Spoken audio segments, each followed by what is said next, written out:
Welcome to All Things Chiropractic.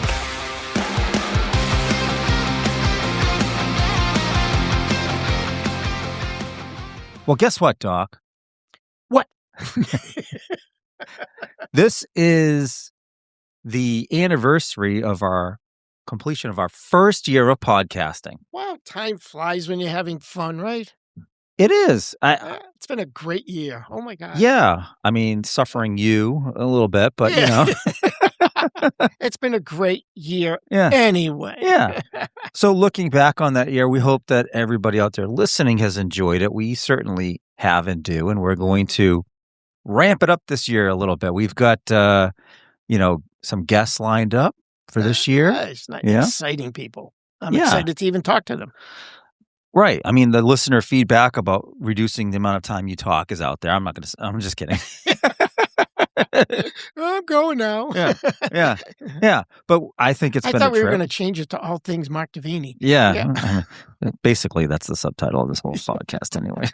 I'm just kidding. Anyway, we hope you've enjoyed it. We hope you continue to enjoy it. If you have any feedback, any topic ideas, things you'd like to have us dig into, go to allthingschiropractic.com. And tell others. And yes, share that and feel free to share with others on whatever platform you're listening to us on. Thank you all for a wonderful first year. Yes, it's been fantastic. So we hope you enjoyed this episode as we mark our anniversary. Welcome to All Things Chiropractic.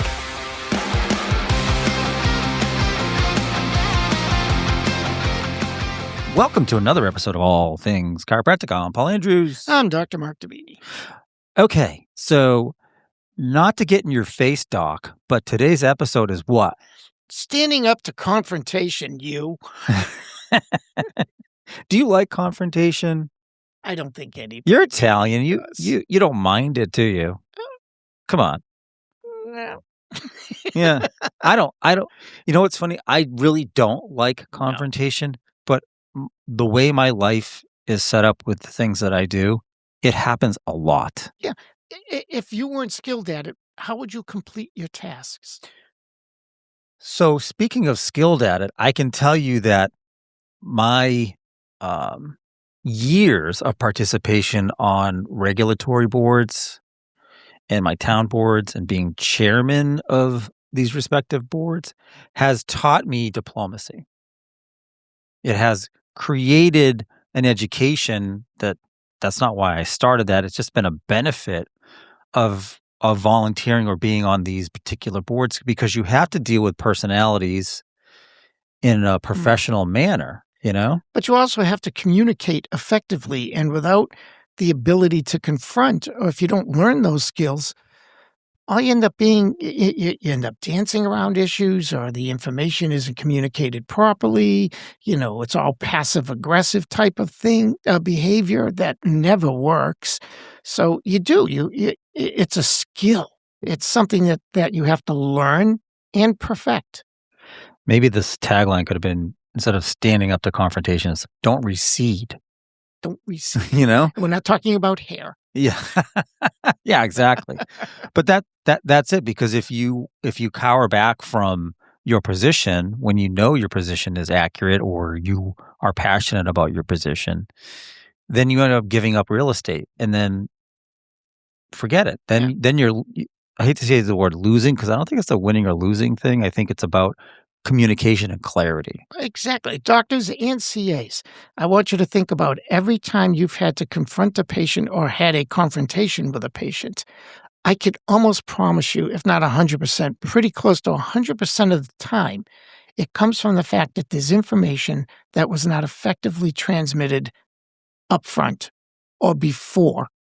So now what you're doing is you're backpedaling to try and you're backfilling, I should say, trying to backfill in information. Well, this is what I meant, or this is what it always has been, or she knew what I meant, and you're going through this whole dialogue of backfilling the conversation. We're saying get it done up front.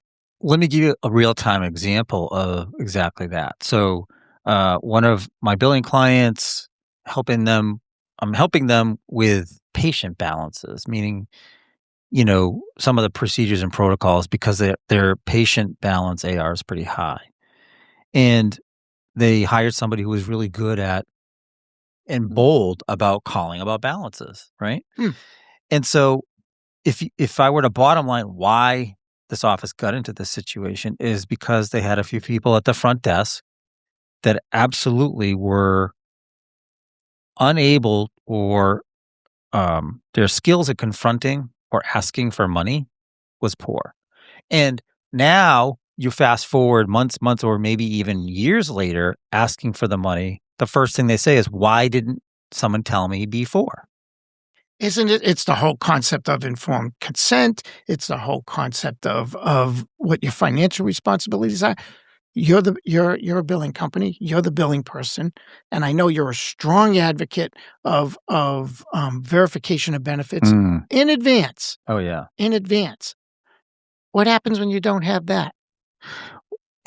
Yeah. And even when, because one of the things we talked about with the staff was when you verify benefits and you're talking about with the patient, do not etch this in stone. It's a quote. It's an estimate. This is what your insurance company is telling us about your benefit. And give them what this is our understanding, so you understand. Best knowledge. Even the federal government understands the issues of confrontation. They passed the No Surprises Act. Right. Right? Without getting into the details of that monstrosity, but the concept is you tell everybody up front what their responsibilities would be so there are no surprises. Because 9 times out of 10, the problem is going to be about money.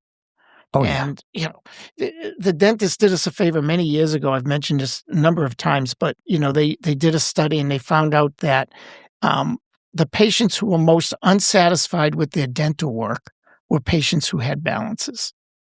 So by having a balance that they didn't pay, the only way they could justify not paying the doctor would be to complain about the outcome. And if it even went further than that, they would complain so far as to say it was to their detriment. And that's where lawsuits come from. So avoiding a patient not knowing their responsibilities, not knowing what to expect, not knowing everything up front, what may or may not happen, your best guess, but it's not a guarantee, blah, blah, blah. You need to be able to confront people. And it sounds like we're talking about two different things, but we're not. Because when you sit there, you have to be able to confront people about schedule, finances, outcomes, whatever. And some people get confused with the word confrontation as aggressive. It's actually, that's why I think not receding from the topic is a better way of understanding it's not aggressive. I'll give you another example. So I had a patient of one of our billing clients. They called the billing company and she was upset about how her claim was being processed. Now she was on an auto. There was correlation requirements with the health insurance. Anyway, 2 of my staff had talked to her and both of them were like, well, we're going to give you to the owner, right? So you want to hear. So when I took the phone call, she was emotional, but she was, she had her opinion. So the first thing I did was I just let her air it out. Whatever she wanted to say, however she wanted to say it. And you mean listen? Yes, You actually listened to the person? Yes, because a lot of people, they don't listen, they wait to talk again, right? So as I'm listening to all this and I'm understanding her logic. And her logic was actually pretty sound, although it would be fraud to do what she asked. So, but her logic from her standpoint, to make a long story really short, what her real fear wasn't really about the way the claim was processing. It was the fear of having a balance due that she would have to pay because she was buying a townhouse and it was her first time buying a house and she was very scared about the ratios of debt to income. And so it all came down to that. Always money. So then I started talking to her about Dave Ramsey and Financial University. But she was fine at the end because really the misinformation came from her own auto insurance adjuster. who told her that this is how much your coverage is, when actually she had a lot more coverage that wasn't being disclosed. It was intentionally communicated in a way that she thought she only had a limited amount of coverage. And I said, no. And actually, I had to pull up her app on her phone. Now you can do that. It's easier. Pull up her coverage. And I showed her. She was very relieved. And I'm saying to myself, because I use it as a learning opportunity to talk to the staff who are having challenges with her. And I said, it's not lost on me that I'm a man, she's a woman, and talking with the different genders sometimes has an impact. Good or bad, either way. But and I'm also the owner talking, so you know what I mean. Like that has an influence. An authority figure there. Yeah. So I understand those sort of backdrop things. But I said, the way I tackled it is the way I explained it to you and to everyone out there. So I said, let them feel heard, and then bring them through. Acknowledge their logic or understanding of what it is they're trying to communicate, and then start to slowly bring them to why or why not something can happen, and not every time. What'd you say? Yeah, exactly. It's fraud. And I hung up the phone. So it's more like, and not every phone call ends that successfully, but the point is that I didn't dismiss this person out of hand, and I was able to provide information that she was unaware of when she started that conversation. You said something earlier when you said that, a lot of people think confrontation means that they're being aggressive. And it's not that confrontation is aggressive. It's the way you might respond to confrontation, and it's the aggressiveness that comes from confrontation. But they're not linked together. This emotional component is the one thing that usually makes a lot of conversations go off the rails. There was an old TV show, it was called Point Counterpoint. And basically two people sat in chairs facing each other, and it was all in a black background. And all they did was debate an issue calmly and quietly. And they would just look at each other and say, well, I respect your opinion, but I think it's this and I think it's that. And it was interesting that talking about confrontation, Saturday Night Live did a skit on Point Counterpoint. And there was Dan Aykroyd and Jane Curtin sitting there, and Dan Aykroyd made his point. Jane Curtin made her point, and Dan Aykroyd looked at her very kindly and said, "Jane, you ignorant slut." And he did, and the whole point was that they did this manner thing that no matter what they said, it still was a debate instead of an argument. And when you bring emotion into it and you let the assertiveness turn into aggression, it's no longer a conversation. Well, that kind of plays into how you respond to pushback from a patient or anyone, right? Mm-hmm. So let's just use patients, because front desk and collections are probably the biggest, area that you're going to run into this. Yeah, if you don't have someone who can confront at the front desk, they shouldn't be at the front desk. Yeah, you might want to think about pivoting roles. It depends, because sometimes it's the other way around. Like there'll be someone at the front desk who's so aggressive and so, I guess, pushy and short that they don't really do a lot of benefit up front. And I'm like, you need to make that person the one that calls insurance adjusters. Right. That would be perfect. Exactly. Yeah. If they don't pay their copay, all of a sudden the big steel door slams shut. Yeah. They're not leaving until they do. But it includes not just because people feel you more than they hear you, right? That's what Parker used to say. So 11% of communication is verbal. The rest is nonverbal. So how you do that, or how your staff does that, even if it's a patient in the room, doctor, and they're like, "Do not touch my neck. I don't want a stroke." Now, are you going to get defensive, or are you going to lay out why they're fearful and lay out the actual anatomy and physiology? And really, from a chiropractic standpoint and a clinician standpoint, if all you say is okay, without at least making an attempt to have them understand it in a different way, you might still ultimately end up deciding not to do it. That's you as a clinician, and that's your choice. But the point is, you have to confront these issues. Chiropractic, if you don't have the ability to confront, I can tell you right now, chiropractic is going to be a tough job for you. We are not mainstream. We don't have the ability to be abrasive and to be basically a jerk about things. How many MDs did you go to that were jerks? How many times would you say, look, I'd rather have my surgeon be a complete jerk than a nice guy, as long as he's the best surgeon in the world. So we don't have those luxuries. We not only have to be the doctor, but we are like chief cook and bottle washer. We're everything in the office, including public relations. And that does kind of play into this whole idea of like knowing when to choose your battles. So if you had a patient who just absolutely said, do not adjust my neck, right? Just don't. And you give them the education, you have to make that choice, right? Do I dismiss him as a patient, or do I feel like I gained a little ground, and maybe since they're not giving me informed consent, I won't adjust their neck right now, but maybe I will get that opportunity after a few visits. Can I get there from here? Right, exactly. So, you say to yourself, okay, like some of that goes into the empathy, right? If you're not understanding how that person's feeling across the table or on the phone or whatever it is, if you're just dug into your position and don't give something to them, you don't have to agree with them. Right. But something to allow them to know that you understand, or you feel for them, or you feel that you are hearing them. And, it's important as a doctor to recognize that your job goes way beyond just being the technician rendering an adjustment. Because the truth of the matter is we can teach people to do things very quickly.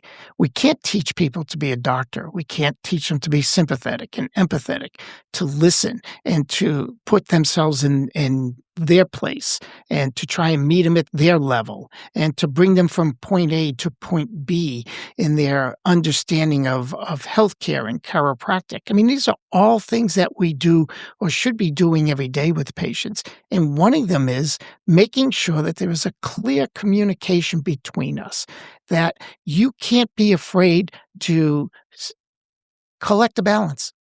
Doctors, I can tell you right now, you will lose patients over balances. So ultimately, if a patient walks out of your office because of a balance, never goes back to a chiropractor because of a balance, have you done them any favors?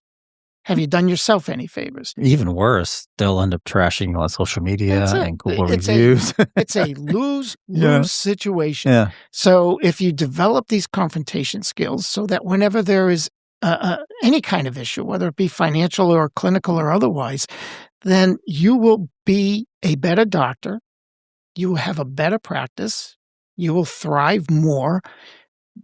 All the pluses. It's not just win-win. It's win-win, win-win-win. Right. And so when you're looking at, confrontation or not receding from a particular thing, if you or a staff person aren't very good at it, have you invested in yourself or them to try to refine that training to make them better at it? Yeah. And maybe they're innately not that person. We talked about personality styles and situations like that, like Paul said earlier, if they're a certain way, maybe they're best in collecting money. You put them in a different job description. Or if they're afraid to ask a patient for money, maybe the front desk isn't the best place for them to be. There's just so many ways that you can take this information and say, okay, I want to create my team, but I want my team to be the best that it can be, which means I have to put people in the right place. Yeah, we've talked about investing in your staff so many times, so that's definitely part of it. And part of it is to understand, I think Parker called it a poverty complex, right? If you've got someone at the front desk who's not asking for that $40 copay, it could be because they know they would be challenged with paying $40 3 times a week, And they're not assigning enough value to the service to say that with confidence. So that would be one of those confrontation situations that you as the doctor and the employer would have to go to the staff member and say, what's the issues? Instead of correcting them and yelling at them and saying, you're not collecting enough of the copays, you're not doing a good job here. There's a reason. And if you develop these confrontational skills, or these skills to confront a person effectively, you'll find out the reasons behind whatever the issue might be. and most likely find a resolution. Sometimes it's just information to let that staff person understand, like, oftentimes the patient copay or coinsurance is the lion's share, if not the entire claim allowable. So does your CA know that taking that $45, you might get a $2 check from the insurance company, or maybe zero, because the whole allowable was the copay. And that's it. So if we don't take the money at that moment over the desk, now we're already behind. Right. One of my pet stories, in a sense, to say, and it kind of is a closing story in a sense. Whenever a doctor treats on the first visit without performing a report of findings before the treatment, without giving the patient complete informed consent, which is a whole other discussion and podcast. But basically, when they treat on the first visit, I always ask them, why? They go, oh, well, the patient came in pain and they expect, something. I said, so they come in pain. I said, are you going to get them well in one adjustment? No, of course not. I said, so a couple scenarios. Number one, God forbid it worked. In a sense, they got well in one adjustment, which we know miracles happen. Now they never come back. They got what they wanted. They don't even come back for the report of findings. They don't listen to you about the benefits of stabilizing and reconstructing their spine. Or they don't come back because that one adjustment flared them up. And then what's the first place they're going to go to is the emergency room or the emergency department. And then the first thing that doctor's going to say is that chiropractor hurt you. So without going through the discussion, which in part will be confrontational, telling what they need, how much it's going to cost, and everything else, you've created a situation where you may have lost a patient. Again, not doing them any favors. So here's a nice little closing statement that I can't even say the person's name correctly, I'm sure, but it's Vincent O.K. Nakuku. And he said, only those who confront unusual challenge can flaunt unusual success. That's a good quote. I like that. Yeah, I think so. So is there anything you want to confront with me before we sign off? Jane, you ignorant slut. Yeah, exactly. With that, thank you again for joining us for another episode of All Things Chiropractic. I'm Paul Andrews. Dr. Mark Davini. Thank you all. Thanks for listening to All Things Chiropractic. We'd love to hear from you. Visit allthingschiropractic.com with comments, episode ideas, or questions. Or connect with us on Facebook and Instagram at All Things Chiropractic Podcast. Be sure to join Dr. Mark Davini and Paul Andrews next time for another episode of All Things Chiropractic.